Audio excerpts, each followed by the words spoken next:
भारत सरकार की आजादी का अमृत महोत्सव पहल के मौके पर प्रतियोगी परीक्षाओं की तैयारी कराने वाले अग्रणी संस्थान आकाशीय बायजू ने एजुकेशन फॉर ऑल के माध्यम से उच्च शिक्षा के लिए निजी कोचिंग में छात्रों को सशक्तिकरण एवं समावेशन के लिए एक बड़ी पहल का ऐलान किया है।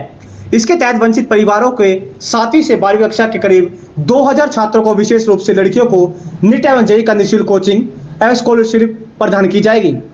दिल्ली के यूनिवर्सिटी में JW मेरिट होटल में मुख्य कार्यक्रम के साथ साथ देश में 45 स्थानों पर एक साथ इस पहल की लॉन्चिंग की गई है।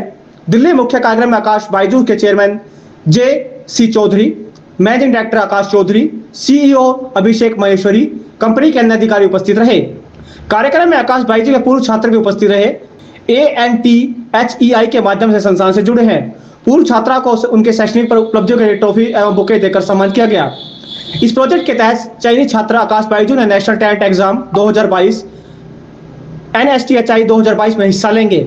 यह संस्थान के फ्लैगशिप स्कॉलरशिप परीक्षा है जो देश भर में ऑनलाइन एवं ऑफलाइन के माध्यम से 5 से 13 नवंबर तक आयोजित की जाएगी। टॉप 2000 छात्रों को नीट एवं IIT JEE के सर्वाधिक लोकप्रिय कोचिंग प्रोग्राम में शुमार आकाश बायजू की तरफ से निःशुल्क कोचिंग करने का मौका मिलेगा। लाभार्थी छात्रों की पहचान के लिए आकाश को चुनिंदा NGO के साथ साझेदारी करेगा जो आर्थिक रूप से कमजोर तबके के छात्रों, परिवार में इकलौती लड़की और सिंगल पेरेंट मां वाले बच्चों को नोमिनेट करेंगे।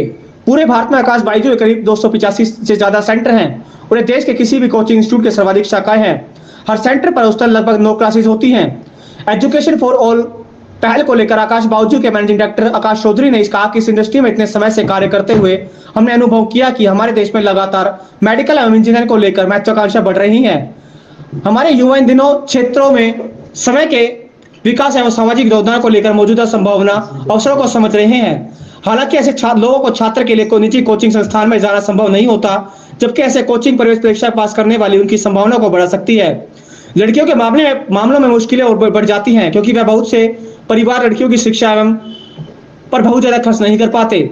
इसी कारण से वंचित समुदाय छात्रों को विशेष रूप से लड़कियों की मौका और कम हो जाते हैं। एजुकेशन फॉर ऑल माध्यम में से हम ऐसे छात्रों को प्रोफेशनल कोर्सेज की कोचिंग के अवसर को बढ़ाने की दिशा में एक छोटा सा प्रयास कर रहे हैं। नेशनल टैलेंट हंट एग्जाम आप स्टार्टअप की है 2022 में, तो क्या कहना है उसको लेकर? सबसे पहले ये एग्जाम तो 13 साल पुराना है। ये 2022 में फर्स्ट टाइम हुआ सर लॉकडाउन के बाद। क्या चीज़?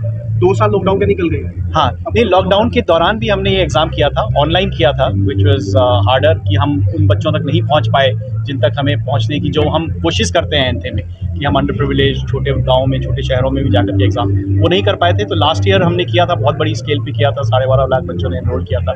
इस साल हम और भी बड़ी स्केल पे कर रहे हैं क्योंकि हमारा खुद का फुटप्रिंट बढ़ गया है। हमने 80 नए सेंटर खोले हैं इस साल के अंदर और एग्ज़ाम हिंदी में भी होगा, इंग्लिश में भी होगा और भी कई भाषाओं में होगा। तो सर प्रीवियस बच्चों को किस प्रकार हेल्प मिल पाएगी? इसमें सबसे बड़ा मुद्दा है प्रीवियस जो बच्चे हैं वहाँ तक किस प्रकार बच्चों को हेल्प मिलेगी? देखिए, ये एग्ज़ाम तो सारे बच्चे लेते हैं। ये पर्टिकुलर इनिशिएटिव हमने NGOs के साथ जो मिलके किया है, ये अंडर प्रिविलेज गर्ल चाइल्ड के लिए किया है। तो उसमें NGOs हमारी फोकस करेंगे क्योंकि जैसा कि आपने कई बच्चों से सुना, girl child are they are more hesitant, they don't come out that easily. तो इसलिए that is why this is very focused effort. But उसके अलावा तो ये एग्ज़ाम हम करेंगे पूरे अपने स्केल में। कौन सी NGO आपके साथ वर्किंग कर रहे हैं सर अभी इसमें? ये देखिए, 2 NGOs जो यहाँ आई थी, लाडली और उसके अलावा 100 और NGOs, 120 NGOs हैं जो हमारे साथ मिलकर काम कर रही हैं और हम अलग अलग जगह देश में अलग अलग NGOs के साथ काम कर रहे हैं। सर आपका कहना है इंडिया में नहीं, आउट ऑफ कंट्रीज में बात करें तो इंडिया आकाश का, तो क्या कहना है, किस प्रकार सक्सेस रही है? ये इंडिया में जो बच्चे मेडिकल और IIT की तैयारी करते हैं उनमें से कई माँ बाप गल्फ में या एशियन और कंट्रीज़ में भी जाते हैं, लेकिन उनका सपना ये रहता है कि वो उन बच्चों को हिंदुस्तान की जो अच्छी शिक्षा है वो वापस हिंदुस्तान आके दे सकें।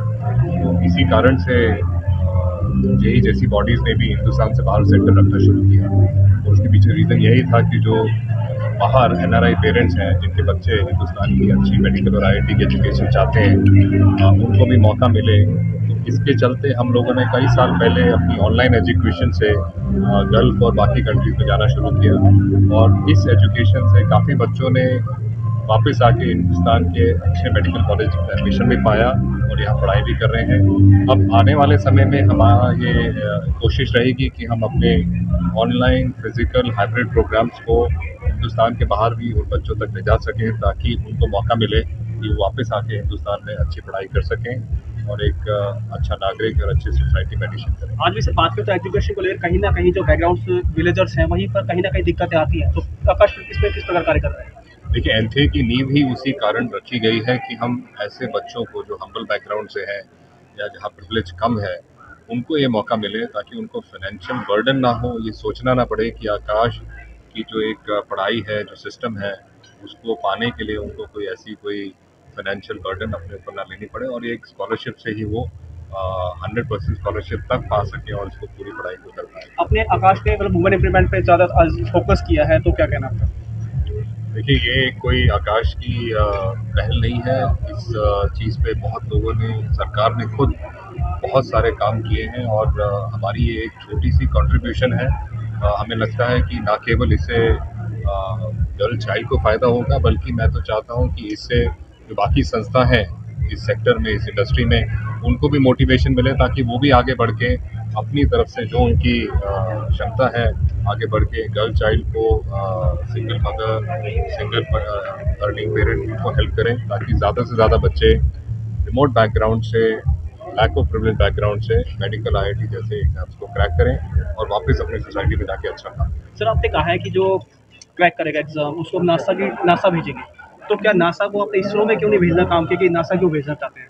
देखिए, नासा एक बहुत बड़ी अट्रैक्शन है और ये प्रोग्राम ना केवल आकाश चलाता है, आकाश बाकी स्वाइटली चलाते हैं और इसकी एक बहुत ज़्यादा महत्वता है कि बच्चे उस लेवल तक जाने की ओवर द लास्ट पिछले 30 सालों में कि अवसर बहुत हैं और अवसर बढ़ रहे हैं।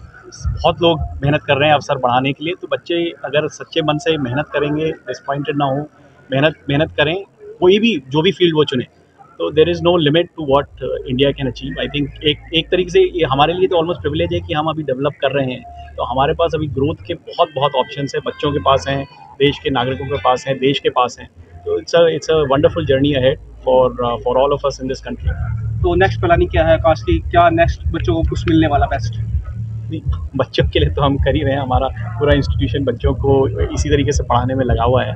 आई थिंक अभी जो हम कर रहे हैं, जो कि हम देखते हैं कि उसमें बहुत ज़्यादा अपॉर्चुनिटी है हमारे लिए as a business, but more importantly for people, because जो नंबर ऑफ लोग जिनको कि इन एग्ज़ाम्स के बारे में अवेयरनेस हो रही है, जो जिस तरीके की वो सक्सेस देख रहे हैं। आकाश ने बताया था कि हमारे कोई के पास एक छोटे से गांव से बच्चा आया, उस गांव से कई और बच्चे हैं, तो ऐसे कई गांव हैं, कई शहर हैं, कई कस्बे हैं जहां तक अभी तक ये उम्मीद पहुंची नहीं है। And as long as we can take it there. तो एक और जो हमारा इनिशिएटिव है, जो कि हमने इस साल 80 सेंटर खोले हैं, अगले साल भी हम कई नए सेंटर खोलेंगे। द आइडिया इज़ कि हम उन बच्चों तक पहुंच पाएँ, उन शहरों तक पहुंच पाएँ, उन कस्बों तक पहुंच पाएँ जहाँ पे ये प्रतिभा ऑलरेडी है और उनको उनके घर के पास, उनके माँ बाप के साथ वो रह रहे हैं, वहाँ पे जाकर के उनको पढ़ाएँ ताकि more and more progress happens. की लेटेस्ट खबरें जानने के लिए चैनल को सब्सक्राइब और बेल आइकन को प्रेस करना ना भूलें।